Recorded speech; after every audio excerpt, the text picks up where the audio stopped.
পানি লাগবো নাকি পানি, এই কথা বলার মানুষটা আমাদের মাঝে নাই, কিন্তু ভাইয়ের স্মৃতিটা আমাদের মাঝে আজীবন রয়ে যাবে। কোটা আন্দোলনের সময় ভাইটি চিৎকার করে সবার কাছে পৌঁছে দিচ্ছে পানি, যে পানির অপর নাম জীবন। আর সেই পানি ভাইটি মানুষের কাছে দিতে দিতে তার জীবনটাই চলে গেল। ভাইটির চোখে মুখে কত সুন্দর হাসি, আমরা আর ভাইটিকে কখনো দেখতে পারবো না, কিন্তু ভাইটির স্মৃতি আমাদের মাঝে আজীবন রয়ে যাবে ভাই।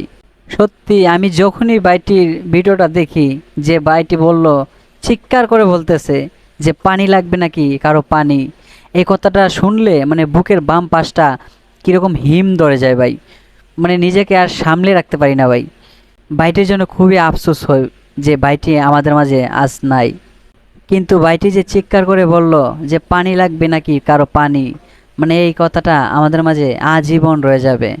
আমরা তোমায় কখনো ভুলতে পারবো না। তুমি হচ্ছ গিয়ে যোগ্য মায়ের যোগ্য বাপের যোগ্য সন্তান, তুমি হচ্ছ গিয়ে বীর শ্রেষ্ঠ। সো বন্ধুরা, ভিডিওটা এই পর্যন্ত। ভিডিওটা ভালো লাগলে অবশ্যই লাইক কমেন্ট শেয়ার করে আমার চ্যানেলটাকে অবশ্যই সাবস্ক্রাইব করে রাখুন। আর এই যোদ্ধা ভাইয়ের নামে কমেন্ট বক্সে কিছু বলে যান, পানি লাগবে নাকি পানি।